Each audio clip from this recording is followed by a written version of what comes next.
Vale.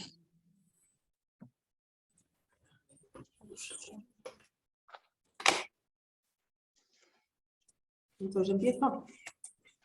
Natalia. Hola. Empieza. Buenas tardes. Teresa, muchas gracias por estar aquí con nosotras y nosotros y por todo lo que seguramente vamos a aprender contigo hoy. Buenas tardes, te voy a presentar y ya te voy a dejar que nos deleites, ¿vale? Buenas tardes a todas y a todos. Queremos comenzar pidiéndoles disculpas por el aplazamiento por causas ajenas a nuestra voluntad de la jornada del día 7. La violencia machista constituye una de las manifestaciones más graves de la desigualdad, dominio y abuso de poder que sufrimos las mujeres por el hecho de serlo. La violencia machista tiene múltiples caras, siendo la violencia física la más visible. Por eso debemos abordar la lucha contra esta lacra desde un enfoque multidisciplinar, lo que vamos a tratar de hacer en las diferentes jornadas de las que consta este ciclo de conferencias que comienza hoy. En España hemos avanzado mucho, pero nos queda mucho camino por recorrer. En 2022, nuestra entidad cumple 6 años alzando la voz por aquellas mujeres que aún no pueden alzarla y por las que asesinaron acallando su voz para siempre. Agradecemos a María Goicoechea, directora del Instituto Aragonés de las Mujeres, su apoyo para que este segundo ciclo de conferencias se pueda llevar a cabo. Las personas participantes a través de Zoom deberán tener los micros cerrados durante la exposición. Al finalizar cada ponencia tendremos un tiempo para preguntas. Les rogamos que pidan turno levantando la mano y que las preguntas sean breves y concisas. Las personas que nos siguen a través de nuestro canal de YouTube pueden enviar sus preguntas a través de nuestro WhatsApp 653 94 8651. En nombre de Somos Más, les agradecemos su asistencia y paso a presentarles a nuestra invitada de hoy. Teresa Sansegundo Manuel, licenciada en Derecho por la Universidad Complutense de Madrid, realizó el doctorado en la Universidad Carlos III de Madrid, profesora titular de Derecho Civil desde 1994.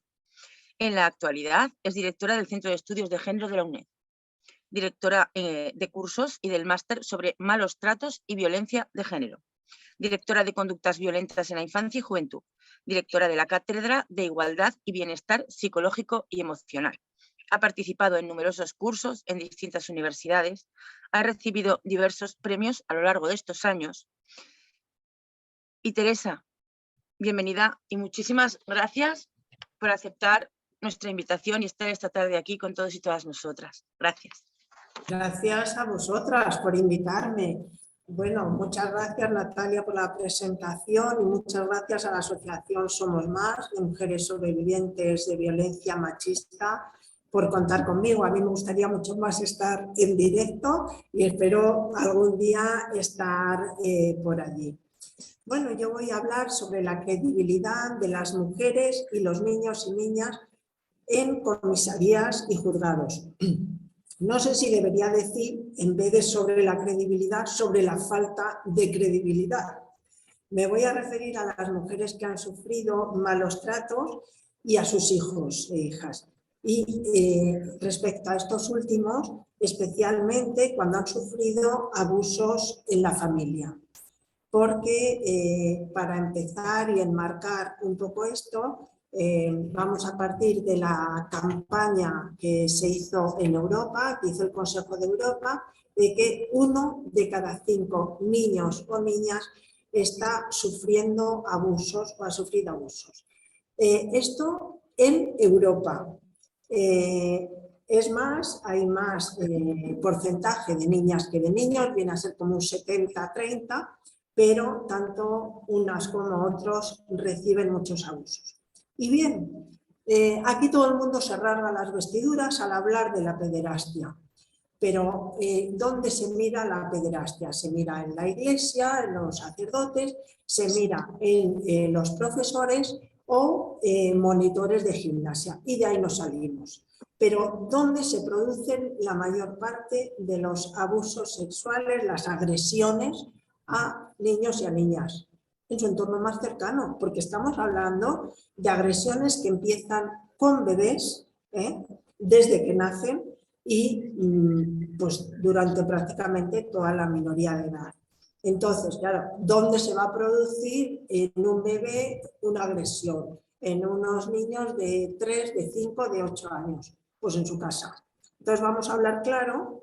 Yo sé que esto es un tema muy duro, llevo muchos años hablando de esto, además lo tengo casi como norma, que siempre que me encargan una ponencia, pues ya que los niños y las niñas no pueden gritar, porque no, ya no sería hablar, pues tenemos que hacerlo por ellos. Entonces, ante esto, como decía, vamos a ver dónde se produce. Pues fundamentalmente se produce en su casa. Por parte del padre, de la pareja de la madre, de tíos y en mucha menor medida de abuelos o primos o bien allegados cercanos. Pero de esto no se habla, o sea, esto rara vez se ve. Y volvemos a la credibilidad de mujeres y niños. ¿Por qué cuando una mujer denuncia que está sufriendo malos tratos recae una sospecha sobre ella inmediatamente? Que si será una denuncia falsa, será verdad lo que dice, no denunciará por algún interés oculto. Si un niño o una niña dice que su padre abusa, ¿le creen? Si la madre denuncia, lo primero que piensa todo el mundo y lo primero que contesta todo el mundo, y os lo digo cada vez que hablo de esto, bueno, hombre, pero ¿cómo es que la madre no se ha dado cuenta de los abusos en todos estos años? Eso no puede ser, seguro que lo sabía. Esto no pasa en ningún otro delito. Es decir, en primer lugar, habrá que si se dice que una persona está agrediendo sexualmente a un menor, habrá que fijarse en primer lugar en esa persona. Luego veremos si la madre lo sabía y colaboraba o no. Personalmente, los casos que conozco, no, la madre no era colaboradora, es que no se enteraba hasta que un día se entera y ese día es cuando empieza a intentar proteger a esos hijos. Los niños no lo cuentan porque se les impone la ley del silencio, pero si lo cuentan no les creen o dicen que es una manipulación de la madre. Entonces, ¿quién tiene credibilidad? Pues quien tiene poder. Cuanto más elevada sea la posición social, más credibilidad tiene el abusador, más posibilidades de defenderse. Económicamente puede contratar mejores abogados y, por lo tanto, gozar de una mayor impunidad. Entonces, ¿qué pasa con los niños y las niñas? Pues es muy fácil decir que mienten, que se lo inventan, que fabulan y tenemos un adultocentrismo en nuestra sociedad, entonces se cree más a los adultos que a los niños. Eso ya de entrada. Entonces, ¿cuál va a ser el objetivo fundamental? Pues el objetivo fundamental es la protección de la víctima para evitar, bien sea malos tratos a mujeres, a sus hijos e hijas, o los abusos, y ofrecerles seguridad, que no se vea amenazada por este delincuente sexual. Por cierto, utilizo, como veréis de cuando en cuando, la palabra delincuente. Jamás se utiliza para los maltratadores. Es como si fuesen de otra galaxia. No, si estamos hablando de un delito, ¿por qué no hablamos del delincuente? Entonces, este es un asunto muy difícil de asumir. ¿Por qué? Porque realmente, por una parte, hay que compaginar la presunción de inocencia del imputado, pero por otra también habrá que proteger a las víctimas en primer lugar. Y va a haber un ataque brutal a las víctimas, a los familiares, a profesionales. El agresor va a arremeter contra quien esté a favor de la víctima, sea quien sea y la esté ayudando o la esté protegiendo. Entonces, las víctimas se sienten a menudo muy cuestionadas en las comisarías, en los juzgados, y si no consiguen esa protección, pues realmente tienen una frustración inmensa. Es muy duro oír decir, si lo llego a saber no denuncio, las cosas están peor que antes, encima de lo ocurrido ahora parece que él es inocente, que se han cambiado las tornas y resulta que a la que están investigando es a mí. Ahora mis hijos están más desprotegidos, o sea, frases de esas por desgracia las oímos con mucha frecuencia y eso quiere decir que las cosas pues, no están funcionando como debieran. Entonces, ¿cómo se trata? Por ejemplo, a las criaturas cuando se acercan a una comisaría, a un juzgado, ¿están preparados para recibirlas, para que se sienten cómodas? Pues realmente no. En una comisaría generalmente no es el lugar más adecuado para que llegue una víctima, no digamos si son menores y tengan que declarar. Pero tampoco un juzgado lo es. Tampoco, y además, no solo eso, sino quién lo recibe y cómo. Es decir, hay que ponerse a su nivel y esto no siempre se hace. Yo cuento, por ejemplo, pues un niño que salió del juzgado y le preguntó a su madre, según salió, mamá, ¿qué es una paliza ordinaria? Dice, ¿por qué dices eso? Dice, porque me lo han preguntado. Pues el niño no sabía lo que era, pero es que yo tampoco. Sinceramente, no sabría contestar a esa pregunta. Entonces, creo que, claro, cuando delitos de este tipo, que son continuados en el tiempo, que han ocurrido numerosas veces, pues si se pregunta cuándo, a qué hora, en qué lugar ocurrieron los hechos, es que es casi imposible de responder. ¿Cuándo empezaron? Pues es que ni saben cómo empezaron, porque también empiezan de forma suave, como sabemos, y se van elevando el nivel de agresión, entonces no es fácil contestar a esas preguntas.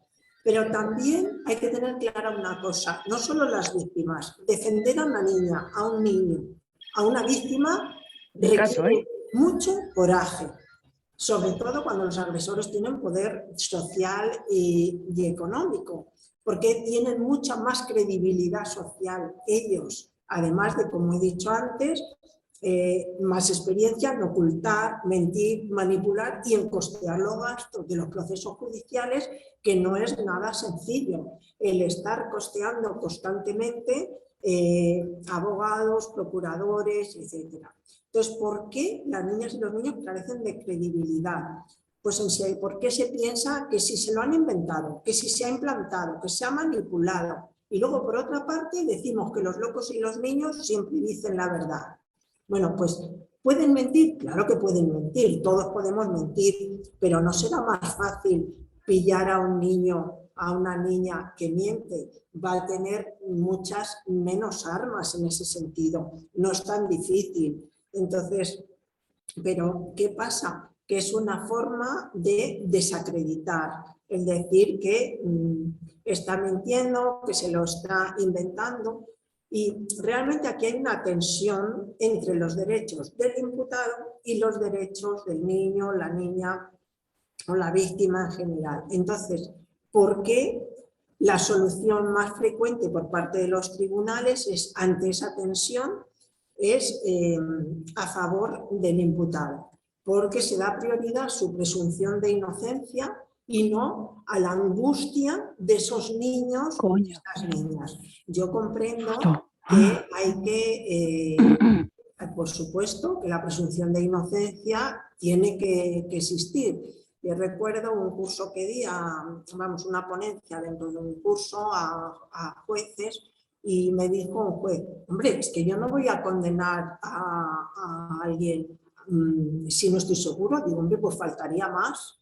Digo, eso lo doy por supuesto. Digo, pero claro, es que aquí de lo que estamos hablando es que también existen unas criaturas que también tienen sus derechos. Entonces, ¿qué pasa? Que es cierto que antes de pensar que van a ocasionar ese problema a un inocente, porque puede haber cometido abusos sexuales, pero es muy difícil tener el 100% de la seguridad, entonces, ante eso declaran la inocencia del imputado. ¿Y qué pasa con los niños?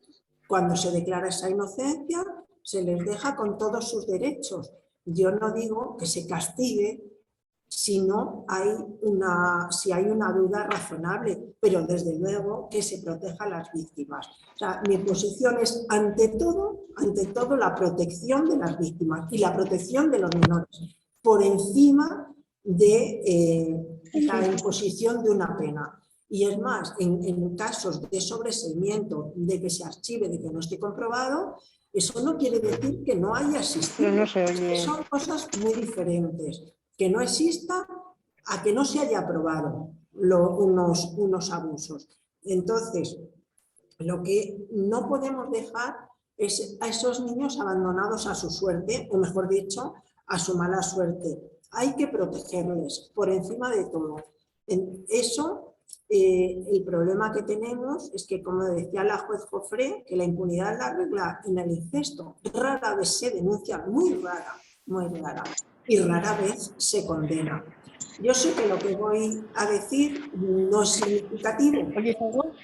No, ¿Eh? no. Ponte los auriculares y luego me lo Por cuentas. favor, ¿podéis silenciar los micrófonos? Gracias. A ver, por favor, como sigamos así, las mismas personas las sacaremos de la sala.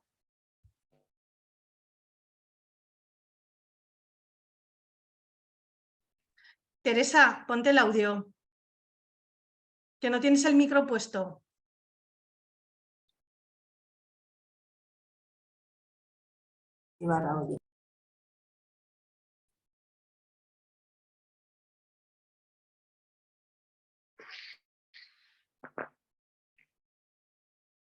Ahora no oigo yo nada. Teresa, Teresa, ponte el audio.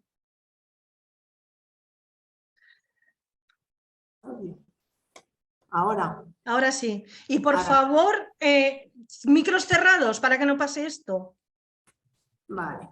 Bueno, entonces, ¿qué pasa con la denuncia de los abusos incestuosos? Pues que se interpreta muy mal por la justicia, se interpreta muy mal. ¿Y por qué ocurre esto? Pues bien porque se destapan por primera vez, es decir, la madre rara vez se trata de que los pille y se entere así. No, va viendo cosas raras, datos que siempre tienen otra explicación, ya se encarga él de dar otra explicación. Es muy difícil tener una mente tan perversa de darse cuenta de los abusos. ¿Por qué? Porque no están en nuestro imaginario, eso es lo primero. Porque esa mujer eligió a ese hombre y cómo va a pensar que está haciendo semejante cosa. Ya lo de menos es la infidelidad, es con quién, cómo, cargándose a esas criaturas. Entonces es muy difícil llegar a pensar eso, sino que va viendo datos y poco a poco los niños no suelen contarlo, ni las niñas. ¿Por qué? Porque se les impone la ley del silencio. Al principio de forma suave, bueno, esto es un secreto entre nosotros, son juegos y tal, y luego con amenazas muy serias, como digas algo no vuelves a ver a tu madre, esto ni se te ocurra, es que te rajo, es que... Entonces, eso con independencia además de también a veces la fuerza física. Claro, ante esto, ¿qué pasa? Que bien puede ser que se lo cuenten a su madre, o que la madre llegue a esa conclusión, y entonces, ¿qué hace? Pues desde luego se le cae el mundo encima. Esa es la primera. Es un terremoto de tal calibre que esto es muy difícil de sostenerse. Pero entonces va y pone una denuncia. ¿Qué pasa? Que esa denuncia va a ir paralela a la separación o al divorcio, porque pone la denuncia y se...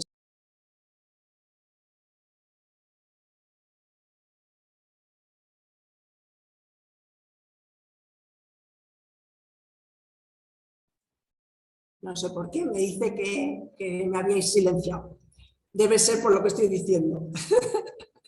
Bueno, sigo. O bien, o sea, esto digamos que es previo, enterarse previamente y entonces se separa o se divorcia. O bien, otra situación, se divorcia o se separa y entonces esas criaturas están más cómodas, digamos, y le cuentan a la madre lo que ha pasado o lo que está pasando durante las visitas. Y entonces esa madre que se ha separado, que está en pleno proceso de separación, resulta que en ese momento además interpone una denuncia por abusos. ¿Y esto qué pasa?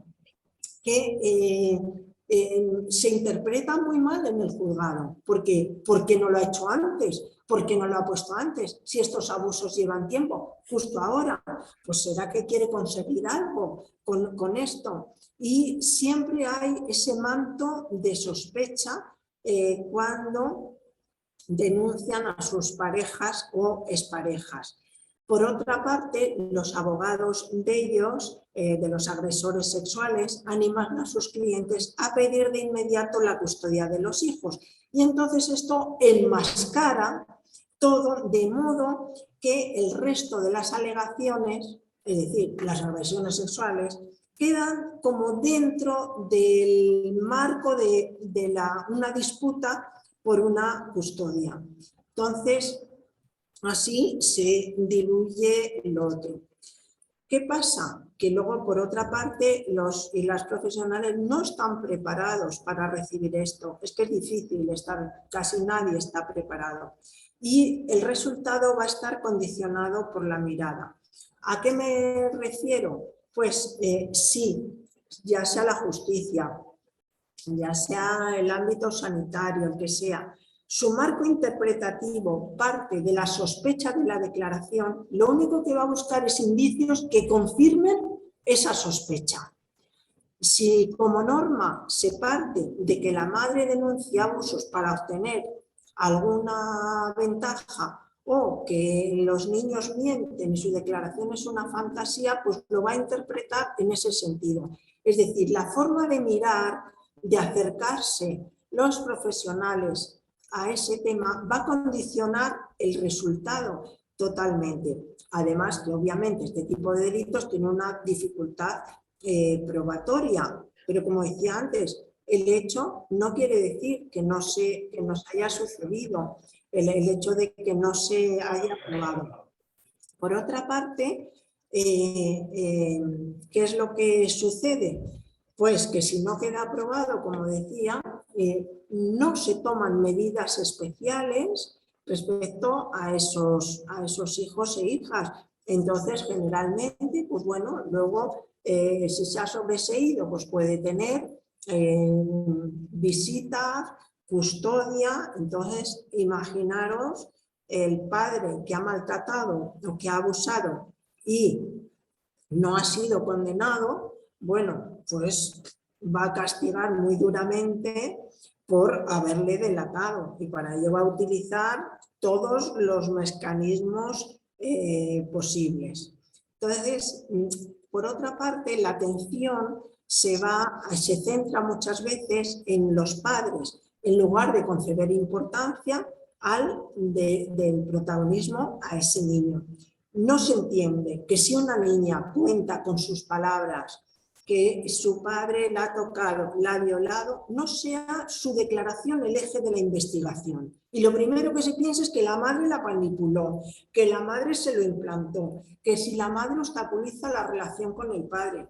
Si se está focalizando la mirada en la denuncia, no en el hecho denunciado, no en los daños que esos hechos pueden haber causado. Es decir, no ya la judicatura, la abogacía, los equipos psicosociales, todos, está atravesada por prejuicios, pero igual que el resto de la sociedad. Lo que pasa que, claro, hay prejuicios que cuando se tienen que tomar determinadas decisiones sobre la vida de las personas, pues resulta mucho más grave por el problema que tienen que tener.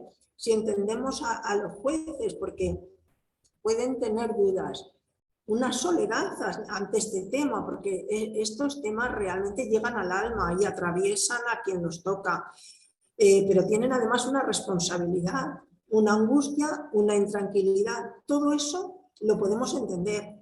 Lo que no podemos entender es que no se proteja a esas criaturas porque no haya quedado probado al 100%. Eso es lo que no podemos tolerar. También se nos dice muchas veces que hay que guardar distancia con respecto al caso, porque si no se pierde objetividad. Pues si guardamos tanta distancia, no sé si tendremos más objetividad. De lo que estoy segura es de que abandonamos a esas criaturas. a su mala suerte. Y por otra parte, yo no soy juez y como no soy juez, no tengo obligación de guardar esa equidistancia. Entonces creo que lo que tenemos que hacer es apoyar a las víctimas y mucho más en este caso de los que estoy hablando de los menores. Entonces, ¿qué pasa? ¿Qué impacto causa en las víctimas y sobre todo los ataques por medio de los procesos judiciales? Suelen ser feroces, realmente están arriesgando mucho ellos. Entonces, como están arriesgando mucho, el ataque es brutal. Entonces, lo que digo después, si no queda demostrado o no queda condenado.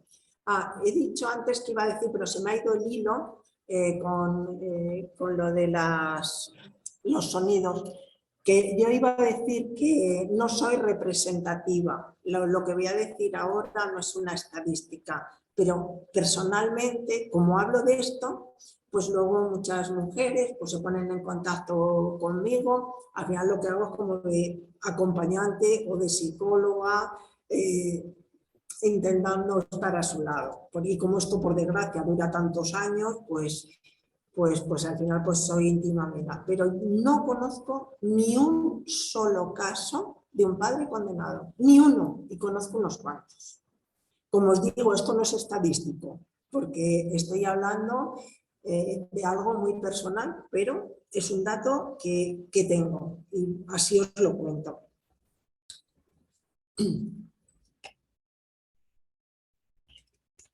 El testimonio de las víctimas, su declaración, suele ser la principal fuente para saber qué ha pasado, ¿no? En los casos de malos tratos y en los casos de incesto.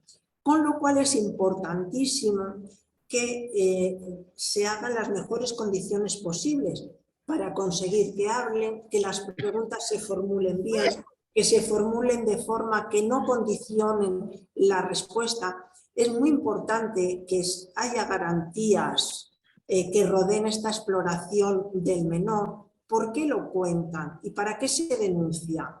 Tanto las mujeres como los niños.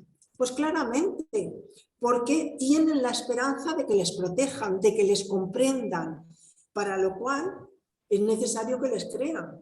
Si no les creen, difícilmente les van a proteger. Y ese es el problema que tenemos. Por otra parte, con respecto a los niños, bueno, en general a todo el mundo, el lenguaje jurídico es muy complicado. El director de la Real Academia Española, de la Real Academia de la Lengua, ahora es un jurista y dijo que había que modernizar el lenguaje jurídico para que fuera más accesible. Pues si él piensa eso, imaginaos con niños y niñas. Además, el Estatuto de la Víctima del Delito, entre los derechos de las víctimas, recoge el derecho a entender y ser entendido. Es que si no, nos da igual que nos hablaran en chino, claro. Y la verdad que es muy complicado ya relatar este tipo de hechos y si encima se cuestiona a la víctima, pues más difícil todavía. Por eso es fundamental que haya profesionales con formación específica en abusos sexuales y maltrato para que puedan recibir su testimonio y otorgarles una mayor credibilidad. El peritaje forense lo tiene que realizar una persona experta. Los dibujos de niños que han sufrido abusos impresionan. Es que no es que hablen esos dibujos, es que gritan a través de la oscuridad, de los colores, de la sangre, de las armas que utilizan, de las garras que pintan, de los dientes, de cómo se pintan a sí mismos o a sí mismas, sin cara, sin cuerpo, sin manos, a veces un garabato, diminutos al lado de la figura del agresor. Es impresionante, porque no se tienen más en cuenta, por ejemplo, esos dibujos con este tipo de niños. El testimonio de un menor, llevamos años diciendo que tiene que ser grabado y cuanto antes, para no hacérselo repetir 20 veces, en la comisaría, a los abogados, a los jueces, al juzgado, a los forenses, ha vuelto a empezar. Es una locura. Pero además es que pasa una cosa, que muchas veces que dicen los niños, no, ya lo he contado. A lo mejor se lo ha contado a su psicóloga y dice, ya lo he contado. Pero no, es que si encima luego ven que eso no ha surtido ningún efecto en la justicia, ya se cierran en banda y dicen, no quiero hablar de eso, no vuelven a hablar. Entonces, ahora la Ley de Protección Integral de la Infancia, que se publicó el año pasado, y la adolescencia frente a la violencia, puso como obligatoria la prueba preconstituida. Es importante este paso, es importante esto, es importante el lugar para las mujeres, no solo para los niños, para las mujeres. No vale solo un biombo, porque dicen un biombo no le ve a él ya, pero si está haciendo así, golpecitos o con el pie o tose, o ella le está oyendo y es suficiente para que se ponga nerviosa, para que se desmorone. Entonces es que se exige mucho a las víctimas y más a las de corta edad. O sea, se exige que hablen ante extraños y cuenten cosas que da corte a cualquiera contar. No solo se exige que hablen, lo tienen que hacer en el lugar y en el momento procesal oportuno, porque si no, no vale, porque no se tiene en cuenta también y se confía más, por ejemplo, en los equipos de salud, que tienen un mayor contacto con los psicólogos y psicólogas que les estén tratando, pero si encima son de parte, pues esos ya ni caso les van a hacer. Que sean de parte no quiere decir que no estén tratando. Luego la veracidad del testimonio, cuando no hay ADN, que a menudo puede ser una prueba y no hay testigos ni heridas físicas o porque ya se han curado, pues claro, hay que estar solo a la veracidad del testimonio, lo cual no quiere decir que no se pueda probar, y como veremos el Tribunal Supremo lo admite en algunos casos. Desde luego hay que evitar todo contacto visual, telefónico, auditivo con el agresor en el momento de la declaración, en la calle cuando llegan, porque es que si no ya es que ya llegan mal. Las declaraciones de los menores, llevamos muchos años propugnando que se hicieran en una cámara Gesell. La cámara Gesell, para quien no conozca, pues es un habitáculo con una pared espejada que no permite ver el otro lado, pero desde el otro lado se puede ver lo que está ocurriendo dentro. Entonces puede estar el niño o la niña con un psicólogo allí atendiéndole y formularle las preguntas que desde el otro lado le pasan por un pinganillo, pues el juez o las defensas, y puede estar más cómodo. El juez decano de Valencia, Pedro Viguer, y portavoz del jueces decano de España, decía que lo mejor era hacerlo en una cámara Gesell y una prueba preconstituida. También están otro sistema, son las casas de niños, tomando un modelo del norte de Europa que digamos que es a la inversa de lo que hacemos. O sea, es hacer una casa donde los niños estén cómodos, se puedan sentar, jugar, tengan un ambiente agradable y que sean el forense, los psicólogos, los que se desplacen allí para que pueda relatar las cosas en un ambiente mejor. Ya se está haciendo, hay una prueba piloto de esta en Las Palmas de Gran Canaria. Bueno, yo lo conozco, he visto en fotos y lo he visto y tal, porque han hecho un edificio a medida extraordinario, un juzgado con gente muy concienciada. Y bueno, la semana que viene que me toca ir a dar una ponencia, pero espero verlo porque tengo muchas ganas. A ver si esto podríamos extenderlo de forma que se pueda declarar mejor. Porque, como digo, por una parte está el lugar, es importante, pero también la policía, los jueces tienen que recoger el testimonio de una forma que asegure que puedan hablar. Y de verdad es devastador cuando se confía en la justicia y la justicia no protege. Acaba siendo una injusticia.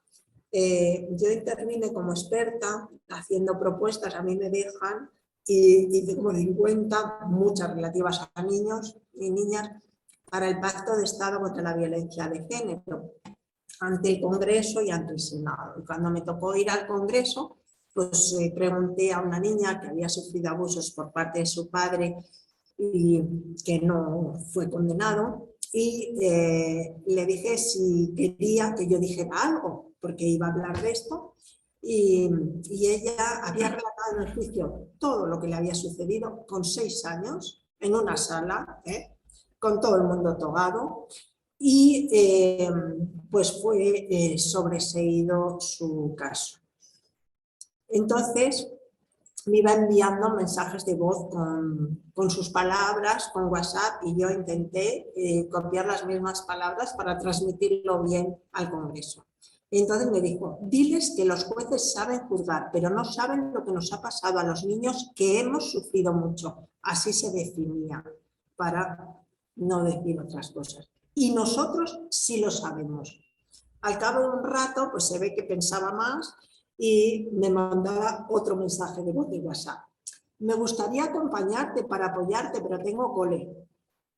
Al rato me manda otro WhatsApp y dice, igual a ti te hacen caso. Para mí este mensaje, este último, fue desgarrador. Por todo lo que encerraba. A ella no le habían hecho caso, pero albergaba una duda, una esperanza. Igual a ti te hacen caso, igual, ojo. O sea,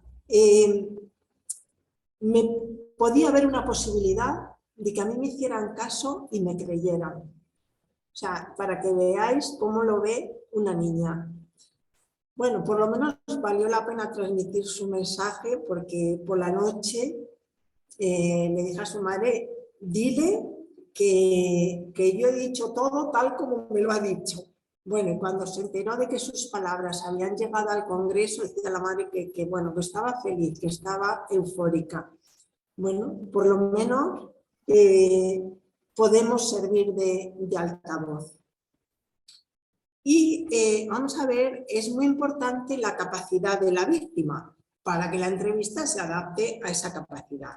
O sea, como he dicho, hay que escucharlos sin condicionarlos ni juzgarlos, y la menor edad condiciona a menudo la credibilidad. O sea, como he dicho antes, se otorga menos credibilidad a los niños y niñas pensando que su relato puede ser inventado, repetir lo que les han dicho, pero esto no puede ser una causa de desprotección. Tampoco la discapacidad puede ser una causa de desprotección, porque además el Tribunal Supremo ha dicho que la declaración de la víctima puede ser prueba suficiente cuando su declaración resulte creíble y no sea por un motivo de venganza, cuando por todos los datos de carácter objetivo parezca que el testimonio es verosímil, y cuando haya una persistencia en la incriminación, o sea, que no haya ambigüedades ni contradicciones.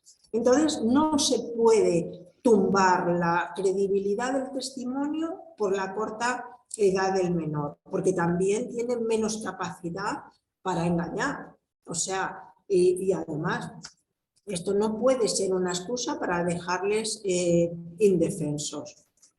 En los informes de Save the Children sobre casos de niños que habían sufrido agresiones sexuales en sede judicial, dice que se dudó de su credibilidad, pero en ningún momento se dudó de la credibilidad de las habilidades de los peritos como causa de una deficiencia probatoria, ni se pusieron en marcha pruebas complementarias al no tener esta credibilidad.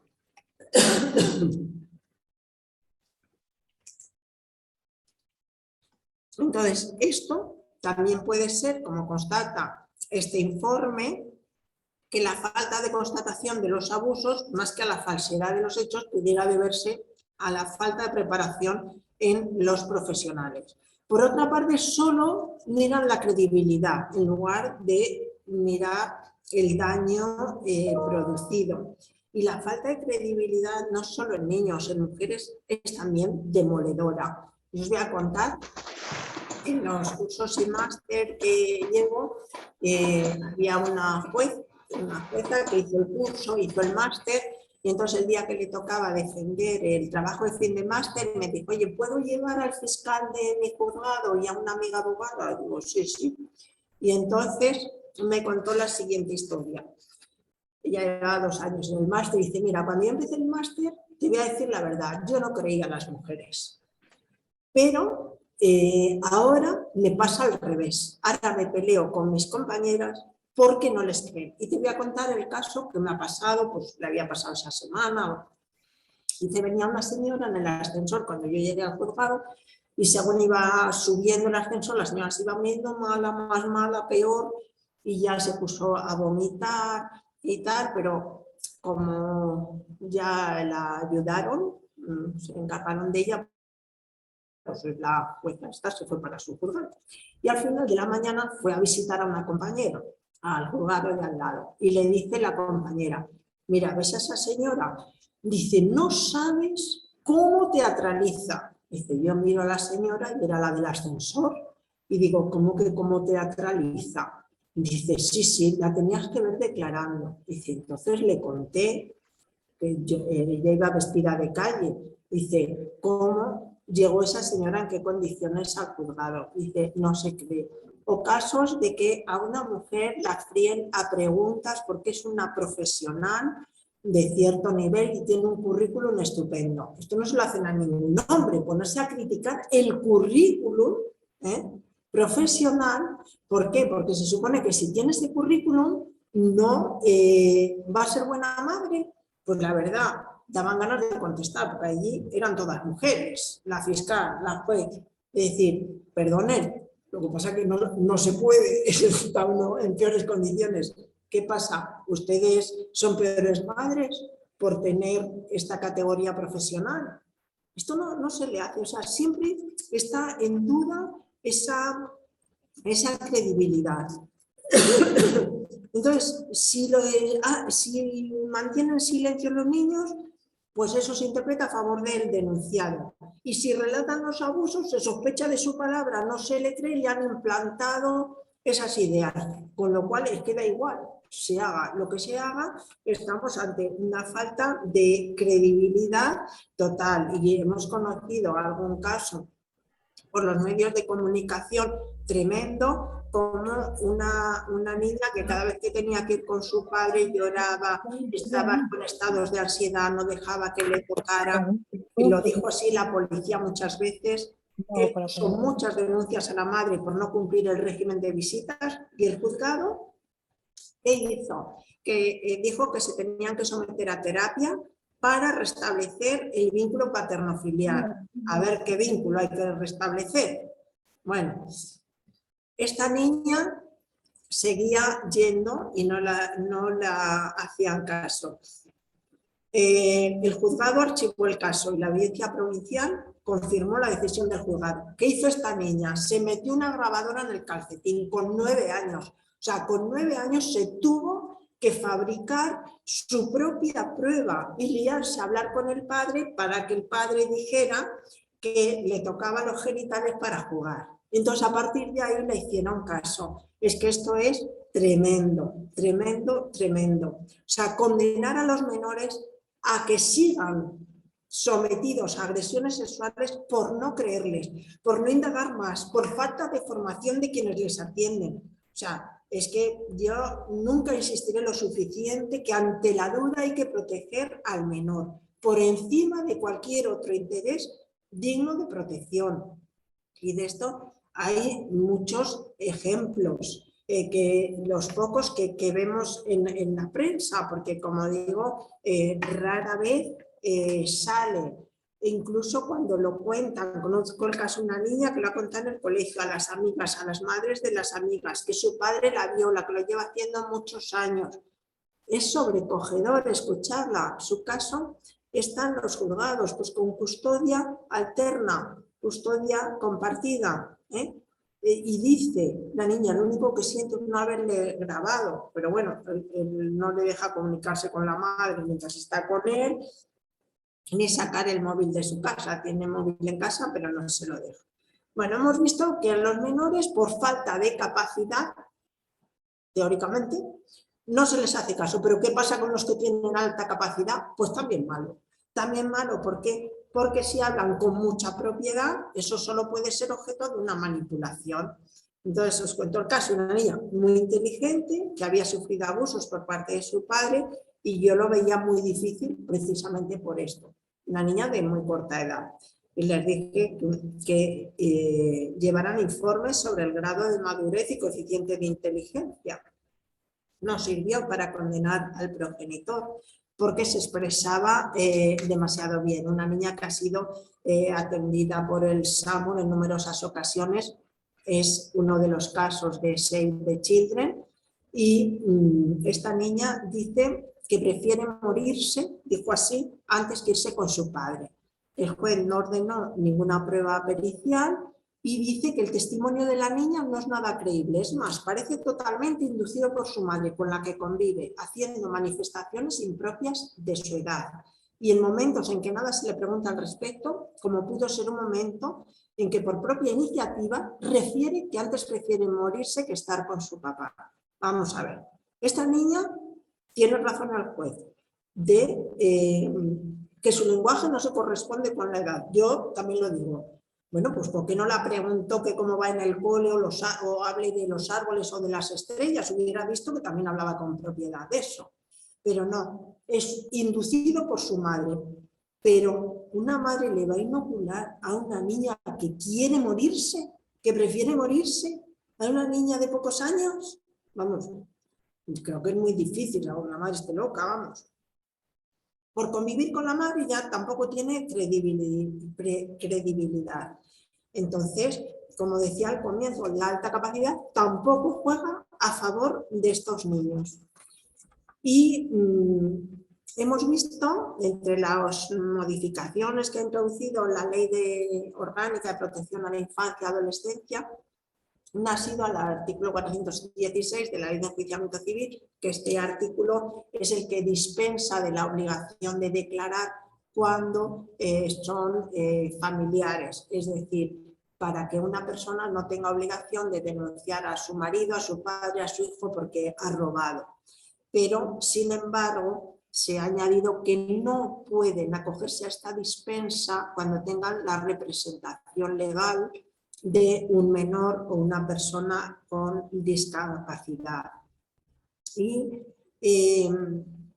realmente ocurre también la retractación, es decir, primero cuentan lo que ha pasado, pero es una carga muy fuerte el pensar, por una parte, si no ha servido para nada esa denuncia, si la justicia no la ha creído y tiene que volver con su padre, ¿qué pasa? Pues es mejor dar marcha atrás. Esto es un mecanismo de supervivencia. Si tiene que volver a vivir con él, pues llevarse lo mejor posible, porque el padre va a estar contento de que haya hablado, de que haya denunciado. Entonces, pues las menores también se van a sentir mal por eso, ¿no?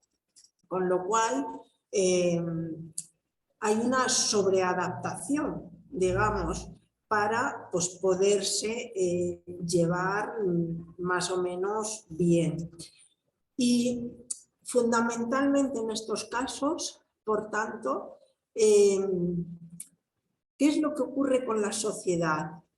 Es verdad que la sociedad lo ve como inaceptable, estas formas extremas de violencia, pero sin embargo no se ve, mira para otro lado, entonces o se niega, no existe, o le da otra explicación, o esto es imposible, y ahí dejamos a las criaturas.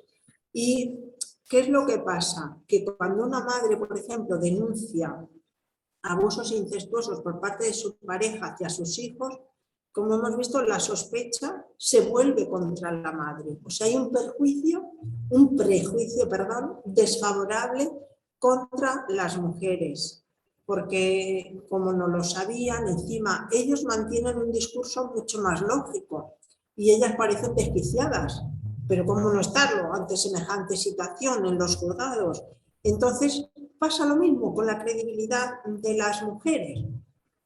Yo a una mujer cuyos hijos están siendo violados sistemáticamente, pues, y el padre no condenado, un caso más de los que conozco, un día le dije, pero ¿tú cómo declaras en el juzgado? A ver, ¿cómo lo cuentas? ¿Cómo me lo cuentas a mí?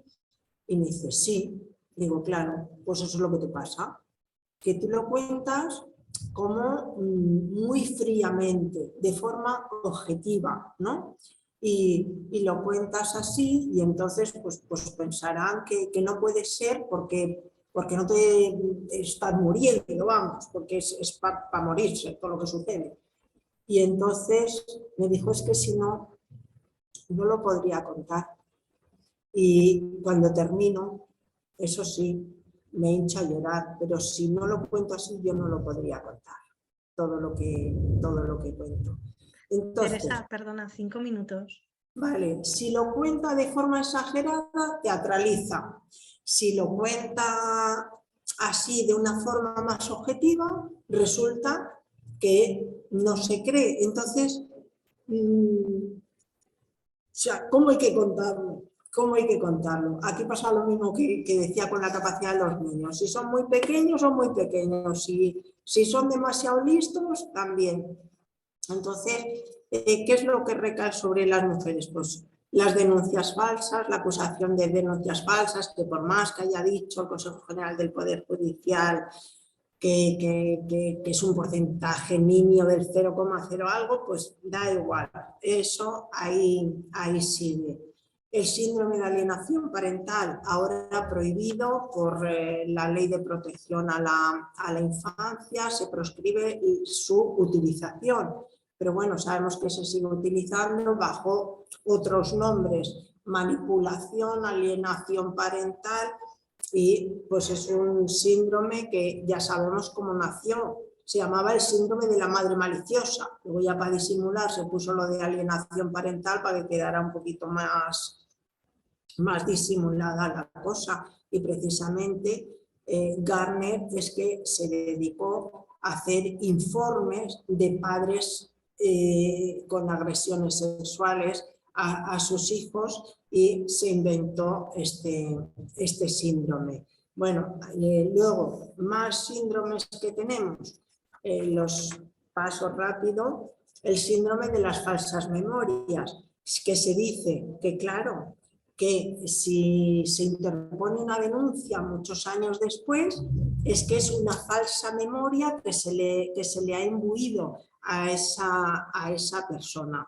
Entonces, volvemos a la misma. Entonces, las custodias, ¿qué pasa? Que se pueden dar si no se condenan. Y, por último, la coordinación parental. Esto es el último constructo que tenemos, que como todos otros anteriores, suena muy bien este de coordinación parental, y yo no niego que esto pueda ser útil en casos, por supuesto, que no haya ni violencia ni abusos, porque esto viene a ser una especie de mediación y está totalmente prohibida en violencia de género, porque no hay una igualdad entre las partes. Entonces, aquí no cabe cuando hay abusos sexuales incestuosos, cuando hay violencia de género con las mujeres, esto no cabe, pero se está haciendo. Y esto es todavía peor porque el síndrome de alienación parental se hacía a través de un juzgado. Es que aquí ni siquiera tenemos las garantías de un juzgado porque se deriva a otras personas para que lo lleven a cabo. Y bueno, pues yo estoy a vuestra disposición para cualquier comentario, pregunta que queráis hacer. Y muchas gracias por vuestra atención. Muchísimas gracias a ti, Teresa, de verdad ha sido un verdadero placer escucharte. Yo No me cansaría de hacerlo, de verdad que sí. Natalia, creo que... Ay, no se te oye. Sí, ahora, Sí, si te puedes poner la cámara. sí, lo siento, pero no puedo ponerme la cámara porque estoy ahora mismo en el trabajo y, bueno, tengo más personas alrededor. Vale. Pero nada, quería darle en primer lugar las gracias a San Segundo porque es brillante, me gusta mucho cada vez que la escucho. Y bueno, escuchándola, la verdad es que me surge una pregunta más bien relacionada con las mujeres, más que con los menores y con las menores. Y es que, bueno, parece ser que no en pocas ocasiones la víctima, cuando denuncia, se coge a su derecho a no declarar en el juicio, ¿no? Recientemente, de hecho, ha habido una mujer asesinada de 69 años y yo leía que, bueno, esta mujer parece ser que realizó varias denuncias y todas ellas fueron retiradas, o imagino que se acogería, como muchas otras, a su derecho a no declarar, ¿no? contra su agresor. En muchas ocasiones esto se produce por presión, miedo, amenazas del propio agresor. Y la consecuencia de estas situaciones, bueno, pues la continuación de la violencia contra las mujeres e incluso la agravación de ese maltrato. Entonces quería saber la opinión de Teresa Sansegundo, qué puede decir sobre esta dispensa del derecho a no declarar de las mujeres víctimas de violencia de género. Muchísimas gracias. Pues gracias a ti. Es un tema muy controvertido lo del derecho a no declarar. En principio es que yo creo que también está pensado para otro tipo de delitos, que es lo que decía antes. Claro, si mi marido, mi hijo, mi padre o mi hermana resulta que han robado, yo tengo derecho a acogerme a no declarar, a no denunciar. Pero claro, es que aquí la víctima es la que sabe lo que ha ocurrido. Muchas veces no lo sabe nadie más. Entonces, hay otra cosa. Los juicios rápidos, pues realmente las mujeres no están preparadas para... o sea, aparentemente esto podría ser una ventaja, pero también es un inconveniente. ¿Y qué pasa? Que si encima llegan nerviosas, sin saber bien qué hacer, en una situación horrible, porque es una situación horrible. Entonces, según llega al juzgado, le leen el artículo 416 con su derecho a no declarar. Entonces, claro, si ya van, que están sujetas por un hilo las pobres y le dicen eso, y pues bueno, pues yo no declaro. O sea, entonces, este derecho a no declarar yo creo que se debe más bien a otro tipo de delitos. Por otra parte, aunque ellas no declaren, el Ministerio Fiscal debería seguir adelante e indagar. Esa es la parte siguiente. Es verdad que a veces es muy difícil porque no tienen otras pruebas que las de ella. Y luego, parte siguiente, imaginemos que ella, por ejemplo, ha ido a la comisaría, ha puesto una denuncia y obviamente en la comisaría ha declarado. Entonces, en la denuncia de la comisaría ella ha contado una serie de hechos, ¿no? que han ocurrido. Entonces, ¿por qué no se traen esos hechos que ya ha declarado? O sea, ¿por qué no se trae esa declaración al juzgado? Porque, claro, también hay gente que dice, es que esto es un derecho constitucional, el derecho a no declarar, y le privamos a la mujer de un derecho constitucional. Ya, pero no digo que no sea cierto, pero es que también hay que ver las circunstancias. En primer lugar, nos están animando todo el día a denunciar. Eso es lo que hacen los medios de comunicación. Yo no soy partidaria. Es decir, no se puede animar a denunciar tan alegremente. Esta es mi opinión. Salvo, por supuesto, riesgo contra la vida, tal, por supuesto, salir corriendo de casa como si está desnuda ella y los hijos, lo primero. Ahora bien, un caso digamos bastante habitual, que es, mira, este ya no le aguanto más, yo me separo. Y entonces, ¿qué es lo que le pasa a esa mujer? Piensa eso.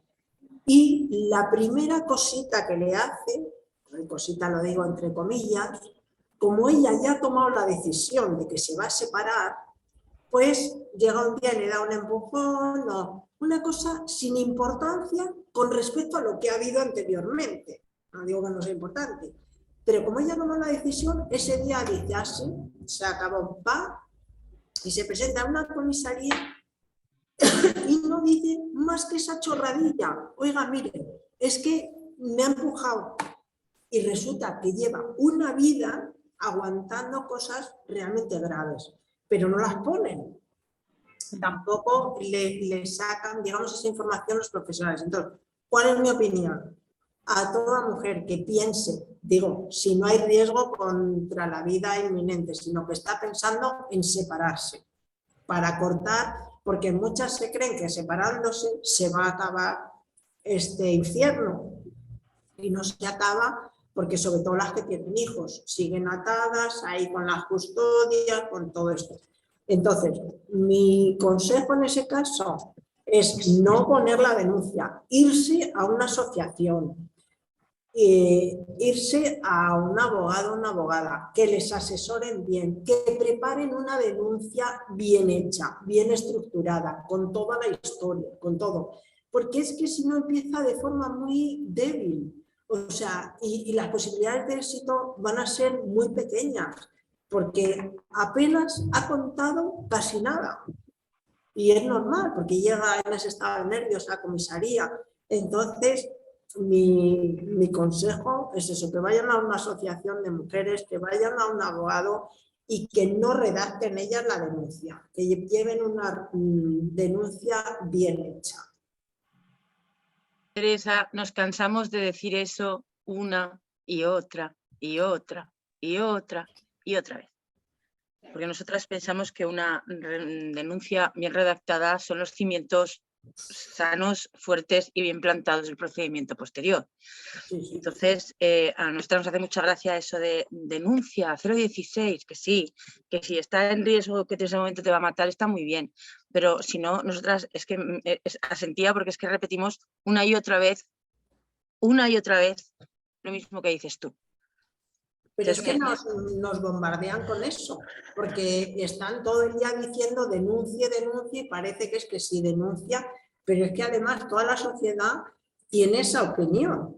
Pues o sea, es que es un que error. les han pasado, que le ponen la alfombra roja, o sea, que denuncia y ya, Sí, pues, no, sí. ya tiene vamos, todo solucionado. Maravilloso es. Ya hay menudo calvario. Y lo único que denuncias es lo que te ha ocurrido ese día y no lo que llevas 8, 10, 12, 7 años aguantando, y además, como nadie te lo dice, a tus hijos no los incluyen en la denuncia. Claro, claro. Creo que estaba Libres de Violencia, si no me equivoco, o Paula, no sé, Libres, ¿no? Da igual. Venga, Libres. Adelante. Sí, buenas tardes. Muchísimas gracias por la ponencia y por el espacio. Da igual que habláramos Paula o yo, porque las dos somos de la misma asociación de Libres de Violencia Estupendo. Vicaria. Sí, pero bueno, yo lo que quería era muy escueto. A nuestra asociación llegan madres que sufren violencia vicaria de distintos tipos. Y yo quiero hablar de un caso nada más, o sea, de una de estas modalidades. Y es cuando a los hijos, a las hijas, el padre los manipula de tal forma que sean los propios hijos los que rompan el vínculo con la madre. Entonces ahí, a esos hijos, la justicia sí que los cree. Pero es cuando los hijos están mintiendo, que es un caso totalmente diferente a cuando hay una agresión física o sexual. Que al final sale ganando siempre el mismo y perdiendo siempre los mismos. Y es muy perverso.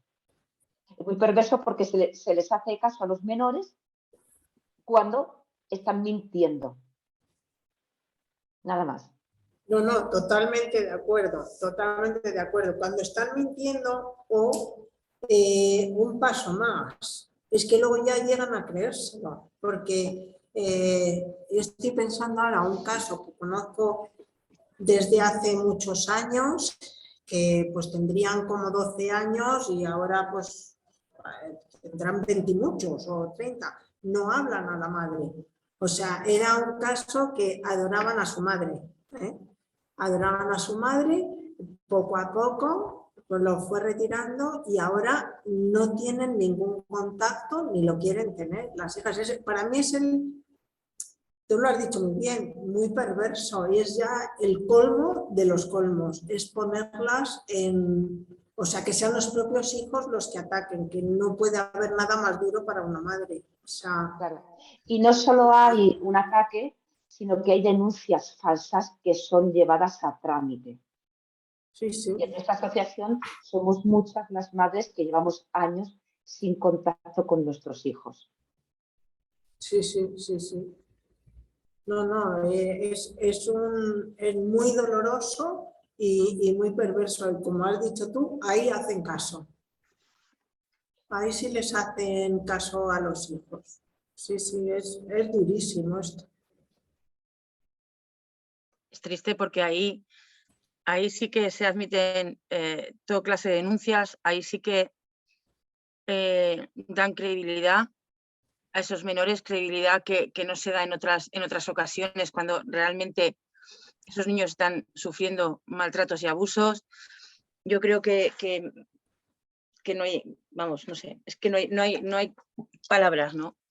Además nos seguimos mutuamente en las redes con vosotras y nos nombramos muchas veces porque me parece cualquier tipo de violencia machista es agotadora y es intolerable, pero eso que tú estás contando me parece muy deleznable, porque cuando nosotras denunciamos cualquier tipo de abuso, cualquier tipo de violencia hacia nosotras o hacia nuestras criaturas, somos juzgadas y analizadas bajo el microscopio y con una lupa de 800.000 aumentos, pero cuando es al contrario, todo vale, todo está bien y todo es maravilloso. Y pobrecito papá, hoy pobrecito lo que está pasando, me parece. Efectivamente, Loles, no hay palabras cuando ponen a los hijos en contra, no las hay. Porque concuerda con quien tiene la credibilidad. No, porque concuerda con el sistema patriarcal Y en el que estamos viviendo. Concuerda. Y otro caso, un caso que conozco, y siempre les digo a las mujeres que digan la verdad, digo a sus hijos, porque hay veces que quieren maquillar al padre por no presentarle tan perverso. Entonces, no, en vez de decirle, no, mira, que tu padre, que tampoco digo que haya que malmeter, pero la realidad, ¿no? Pues tu padre se ha ido, y si el padre no llama, no llama. No sé, o no llama, o no se interesa, o no nada. No, pues este caso, pues ella le hablaba bien y no puede, y no sé qué, no sé cuál. Bueno, pues la hija dejó de hablarla a ella, porque el bueno era él, claro. Claro. Yo creo que, como tú dices, malmeter no, pero yo creo que ser clara y decir, siempre acorde la edad, ¿no? Decir lo que hay. O no decir nada, o no decir nada. Los niños no son tontos, pero no decir lo contrario. O sea, que es que este caso era decir lo contrario. O sea, sí, bueno, igual está afuera, no puede, no sé qué. No, pues no decir nada. Ya se está manifestando con su silencio y algún día pues lo entenderá. Pero para que no le doliera, pues le decía esas cosas. No, ya ves. Pues anda que no son listos. Paula. Sí, hola. Al final se trata siempre de que la culpabilidad recae sobre la madre, siempre, sea en un caso o en otro. Tienen que buscar la manera de enredar la situación para que la culpable sea la madre. Muchas gracias, Teresa, por compartir tus conocimientos con nosotras.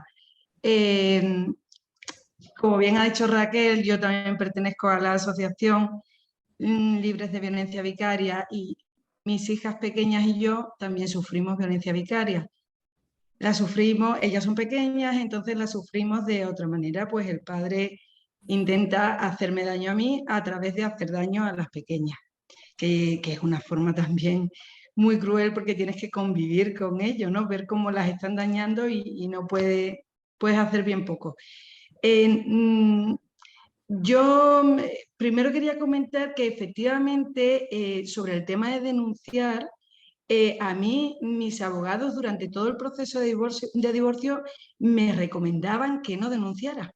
Y para mí me colocaban en una situación que tenía que luchar contra mis propias creencias, porque yo decía, pero si nos está agrediendo, si las está agrediendo a ellas que son pequeñas, ¿cómo no lo voy a decir? ¿Cómo quien tiene que decidir sobre nuestro futuro no va a saber lo que está pasando? Pero la recomendación siempre era la misma, que me callara porque denunciar no iba a hacer más que empeorar el proceso de divorcio. Y eso es muy duro de entender. Al final, nosotros sufrimos, mis hijas y yo, unas agresiones físicas que, por muy triste que sea decirlo, afortunadamente pude grabar en vídeo. Y ahí ya directamente a la policía a denunciar. El juzgado que primero te acoge es un juzgado de violencia de género.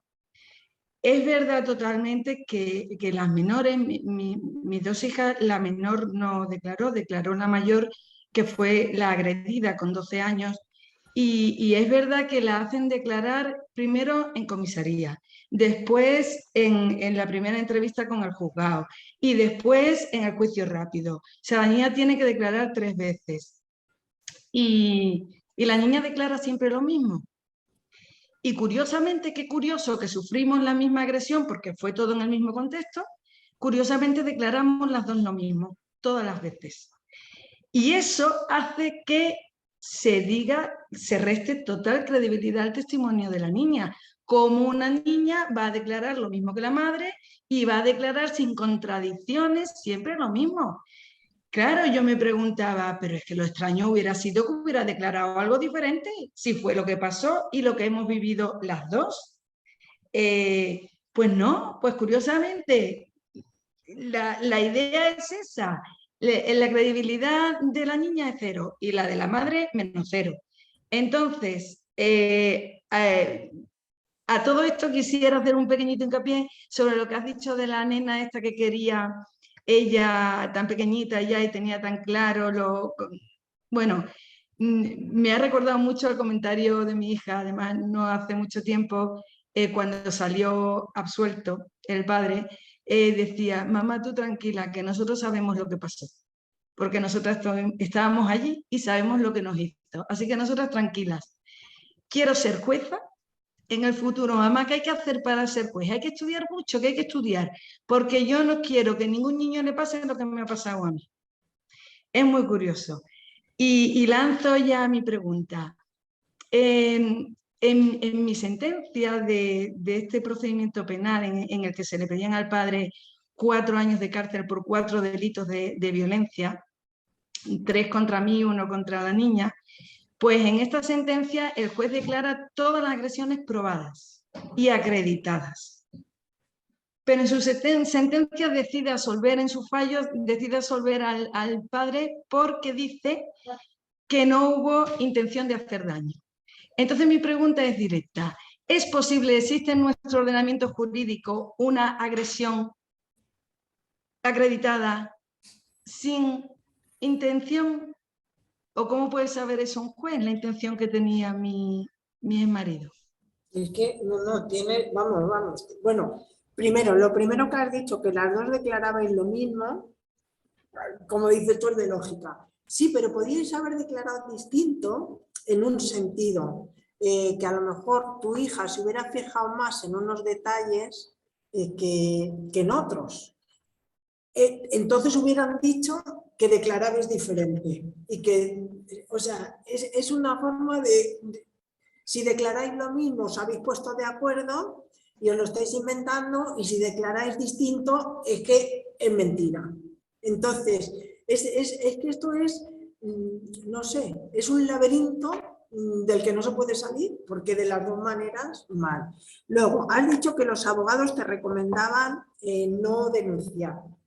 Entonces aquí, dos cosas. Una, no todos los abogados tienen perspectiva de género y saben de malos tratos, entonces es fundamental que sea alguien fiable. Cuando digo fiable me refiero a que el agresor que va a ir a hablar con él no le convenza por las buenas o por las malas y se lo lleve a su terreno. Esa es una parte. Y otra, que sepa de qué va esto y que tenga una ideología no machista, o sea, que no te esté dando un consejo. Entonces, no sé si reunían todas esas condiciones o no. Incluso reuniéndolas, hay veces que te van a decir, pues mira, casi no te metas en esto porque a lo mejor no te va a salir bien, porque no lo vas a probar, porque, ¿sabes? O sea, yo ahí no sé cómo eran tus abogados en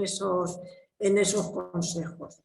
Yo sí que insisto mucho en esto, en que la gente cuando... es que aquí no es solo que vayas a un abogado, es que vayas a un abogado que tenga esa perspectiva y lo que te digo, y además que sea valiente y no se achante ante las amenazas de la otra parte, ¿eh? Bueno, y luego lo de las agresiones que dices, mira, esto es el colmo. Yo ya he visto también alguna sentencia, incluso de abusos a niños, lo escriben, lo ponen que han declarado, que han dicho, que no sé qué, que no sé cuál, y luego ves el resultado, el fallo de la sentencia y dices, es que parece que no concuerda. O sea, ¿cómo este fallo, con estas premisas, tienen este fallo? Pues para mí, unas agresiones probadas y acreditadas está claro. Es verdad que... que los jueces exigían en algunos casos lo de la intencionalidad, pero es que eso de la intencionalidad, que es que cuando te está pegando diga, mira, y lo hago desde el punto de vista machista. O sea, es que la gente no se pone a hacer declaraciones cuando está agrediendo. O sea... Es que además había lesiones, además. Encima. Lesiones de forense que ponía en duda el informe del forense del juzgado. Porque claro, el juzgado de lo penal es un juzgado común. Ya ahí perdemos la perspectiva de violencia de género, no es un juzgado de violencia de género. Bueno, pero aunque sea un juzgado de lo común, debería tener perspectiva de género. Igual que los juzgados de violencia sobre la mujer, también deberían tenerla y no todos la tienen. O sea, aquí es que influye mucho dónde caes. Claro, entonces la agresión siempre es delito. Otra cosa es que el juez estime o considere que, bueno, que es falta a lo mejor porque no ha tenido intención de hacer daño o tal, pero son unas imágenes. Y todavía dicen que es denuncia falsa, cuando son unas imágenes. La postura de tu hija me parece muy bonita y optimista. Sí, por lo menos porque es demoledora, no nos vamos a engañar, es demoledora que ha ocurrido unos hechos, una agresión, y además que me imagino que esa no ha sido la única, sino que esto ha sido una trayectoria de malos tratos y se queda muy defraudado el que acude a la justicia y encima sale peor parado porque te ha gastado un dinero, un esfuerzo, una ilusión, un de todo y nada. Pero por lo menos por su parte me parece bonito el tener esa postura, digamos, optimista, porque la otra sería rabiosa, que también ocurre y también es lógica, el estar rabiando por lo que ha pasado. Y ahí además me parece que es creer en sí misma. O sea, el decir, tú y yo sabemos que hemos dicho la verdad y que esto era así, por mucho que el mundo no nos crea. O sea, de alguna manera es como que no es fácil.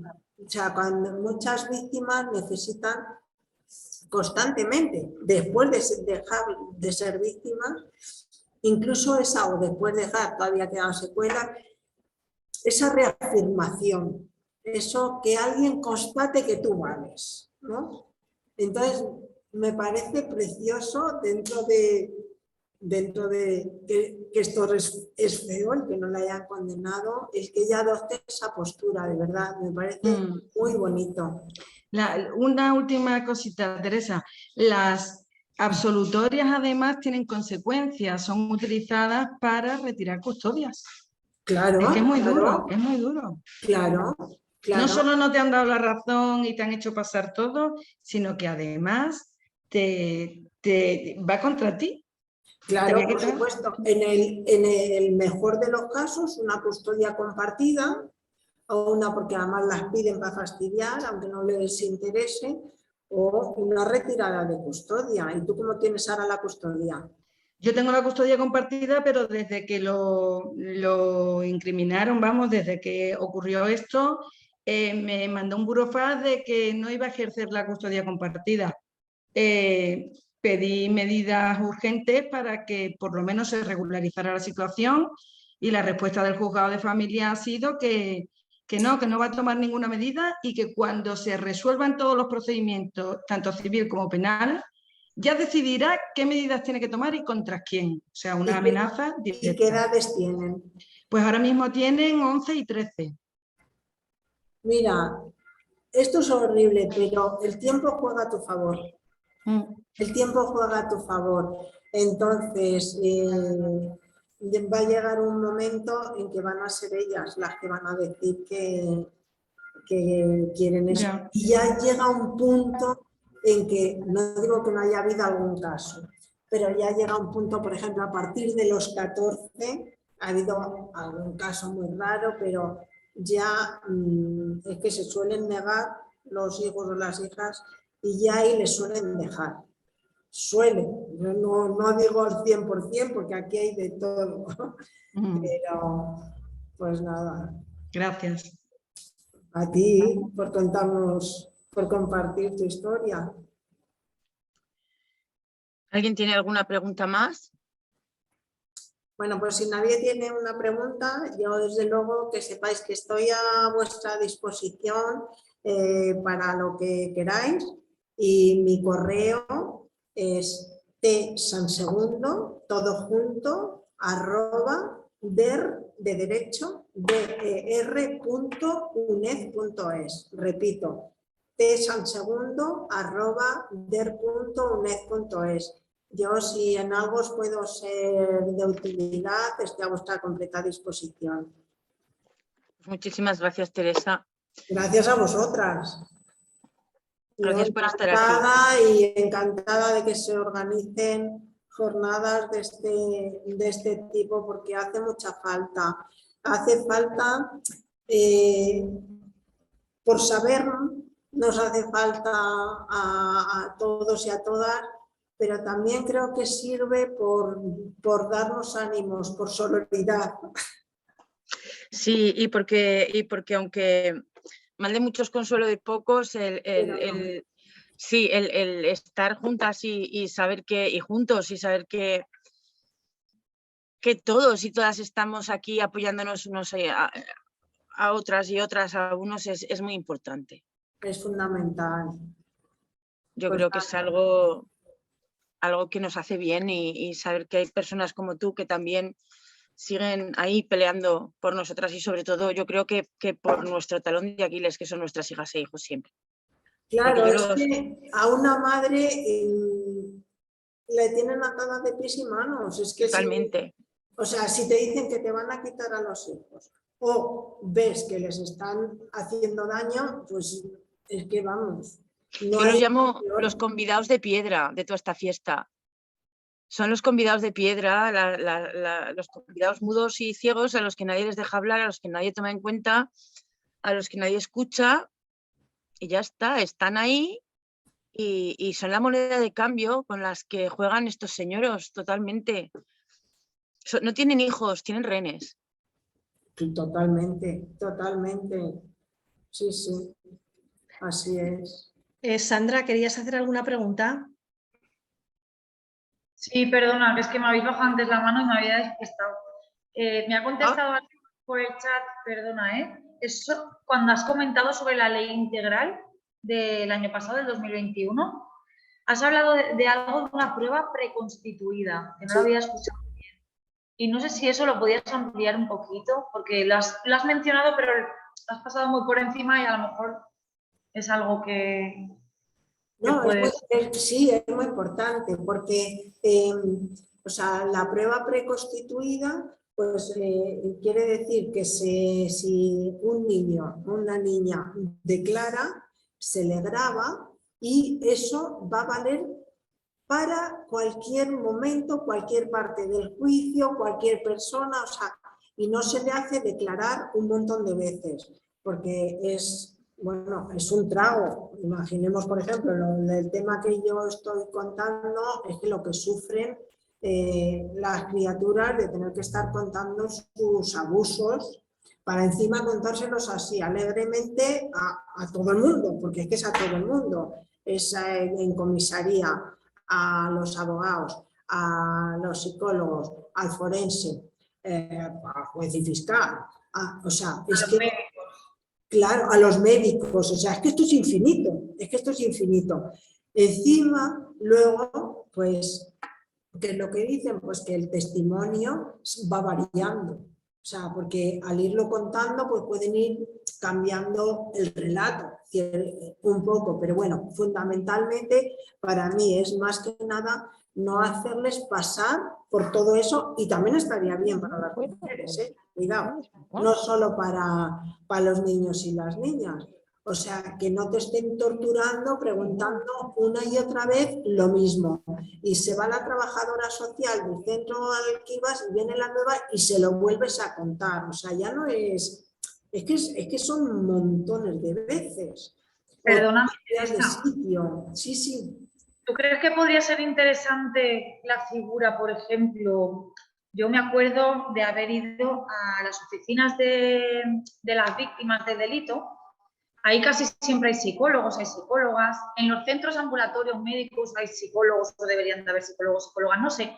Yo digo psicólogos y psicólogas de verdad barriendo mucho para mi terreno porque yo soy psicóloga, ¿vale? Y yo sé que, creo mucho en nuestra función, en ese vínculo que se puede crear con una persona, esa confianza que se genera, ese calor humano, esa cercanía que puede protegernos muchísimo, ¿no? En situaciones así de extrema vulnerabilidad como son estas situaciones, me parece una figura muy importante que a lo mejor, pues igual que se puede grabar y igual que una persona puede estar capacitada para contárselo muchas veces a muchas personas, pero a lo mejor hay gente que con hacer el vínculo con una persona, con ella, puede a lo mejor modificar su relato, recordar mejor, bajarle la presión, ¿no? Y realmente poder entrar en ese vínculo, esa confianza suficiente para que sea esa profesional la que pueda a lo mejor compartir esos testimonios, esos cambios en los testimonios,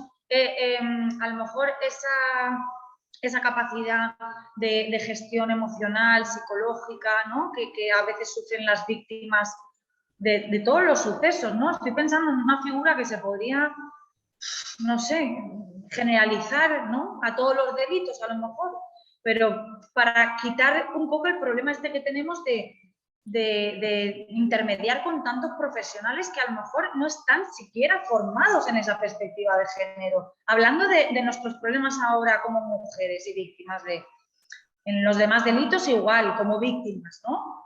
Pero creo que sería súper importante y me alegro muchísimo que hayas hecho el comentario de las asociaciones, porque yo ahora mismo estoy terminando el TFM de intervención interdisciplinar y por fin me he dado cuenta, creo, del tema que quiero hacerlo, y es un poco de esa falta de impulso que se nos da a veces desde las entidades más formales, protocolarias, oficiales, y locales, ¿no? Estatuarias o como lo digamos, que a veces me falta un poco vocabulario, pero esa falta de promoción a lo mejor de las asociaciones que al final son donde yo creo que al final encontramos las personas más recogimiento, ¿no? Más apoyo y se las menciona muy poco. Acabamos conociéndonos así un poco dando tumbos, ¿no? y me parece que es un apoyo importantísimo y te lo agradezco muchísimo que lo hayas mencionado. Me guardo tu contacto por si acaso algún día puedo.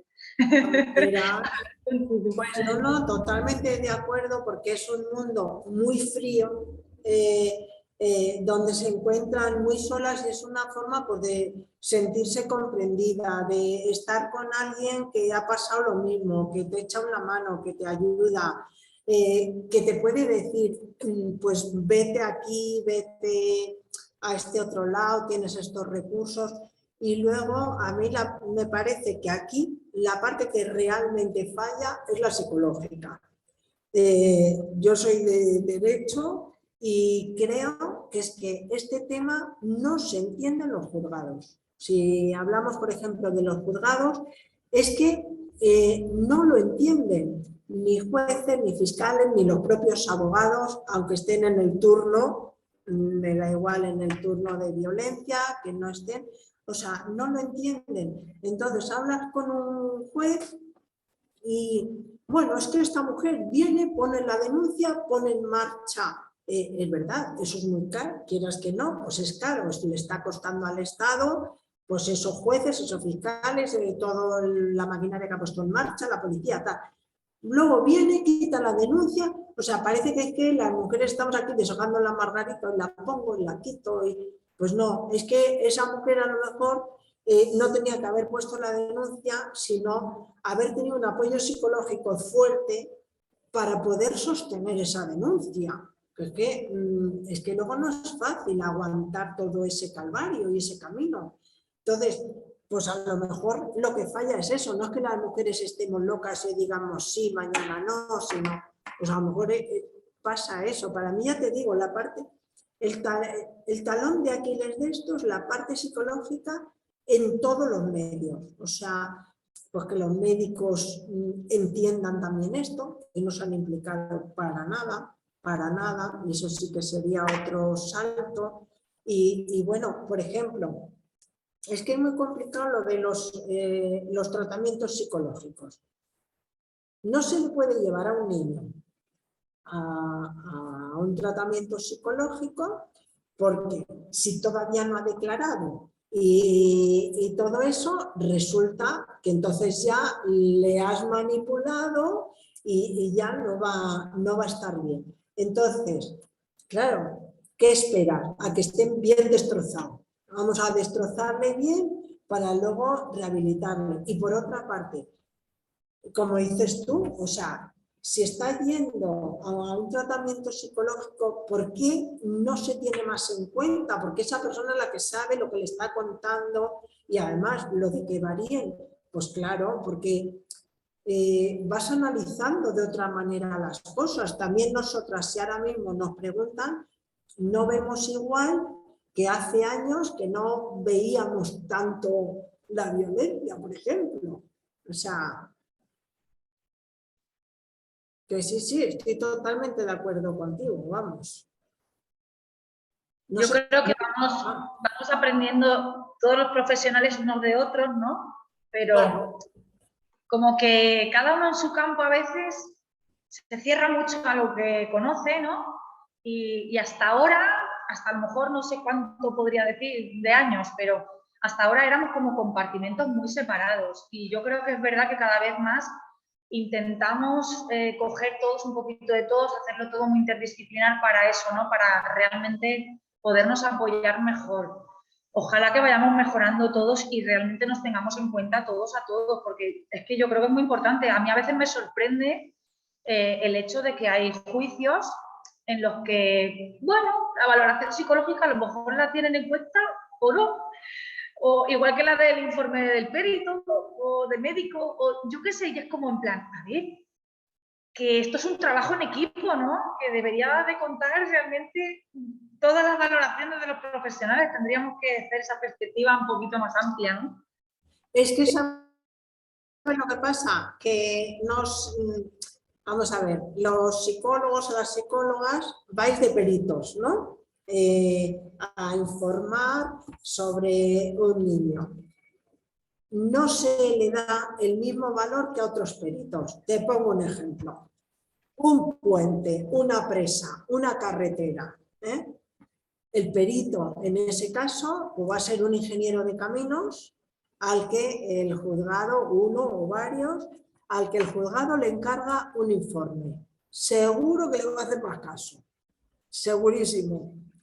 Es también un perito, Pero aquí pues parece que es que todos sabemos mucha psicología ya solo por nacer.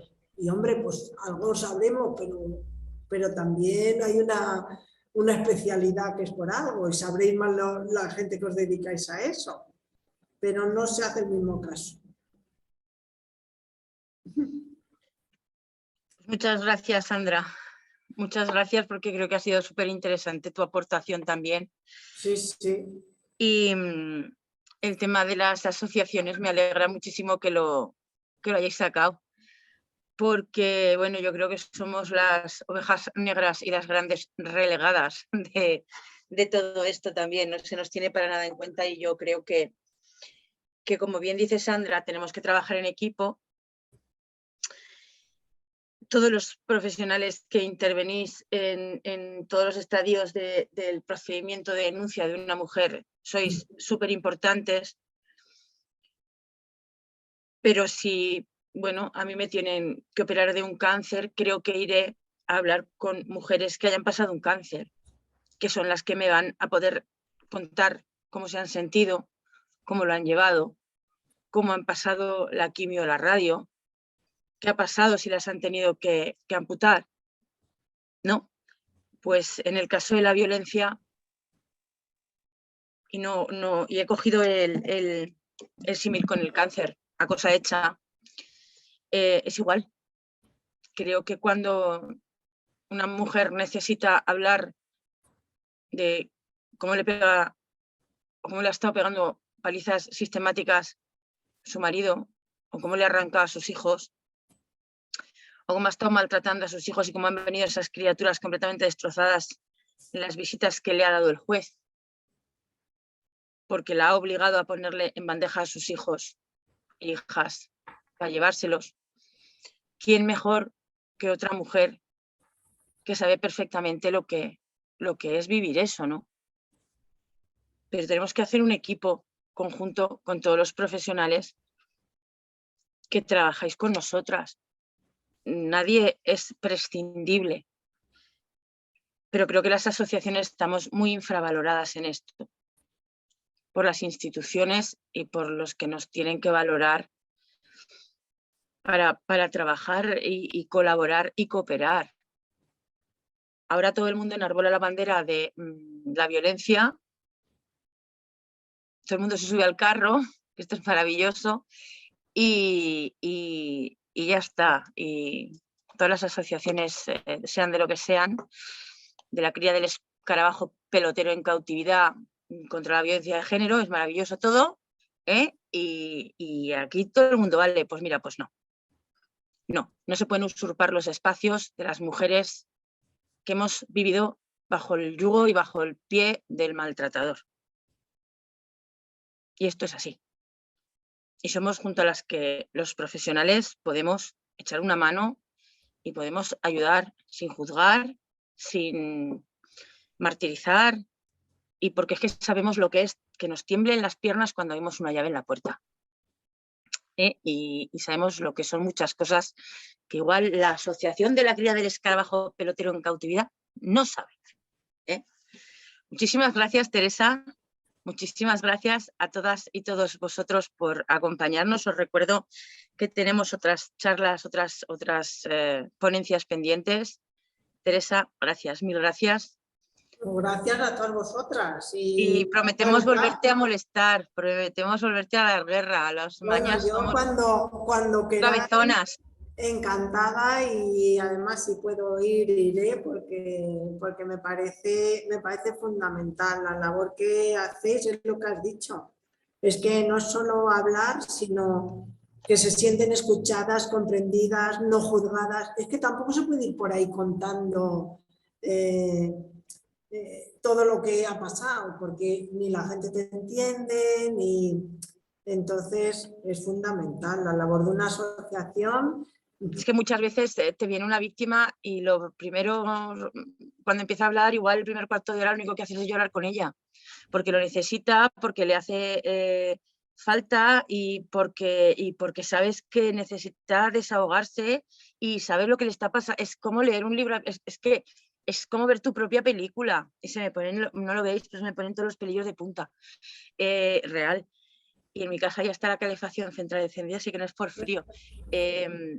Sientes el dolor y sientes lo que ella está sintiendo y porque sabes perfectamente lo que ha vivido, lo que han vivido sus hijas, sus hijos, el miedo que ha pasado y lo sabes perfectamente. Entonces yo creo que no todo vale para enarbolar la bandera de contra la violencia de género. Mira, no, porque además no es violencia de género, hay muchas violencias dentro de esa palabra, que no solamente es que te peguen o la violencia psicológica, tenemos muchas violencias dentro de la palabra violencia. Creo que las asociaciones podemos ayudar y mucho. No somos el enemigo, pero tampoco todo vale. Así que amenazamos las mañas con volver a darte guerra, somos muy cabezonas, que lo sepas. Encantada de estar para mí y encantada de estar con todas vosotras, porque aquí aprendemos todas. Sí, esto es lo maravilloso, ¿no? Que todas y todos aprendemos unos de los otros. Gracias, Teresa, gracias a todas y todos vosotros. Os esperamos en la próxima y que paséis una buena tarde. Gracias. Igualmente.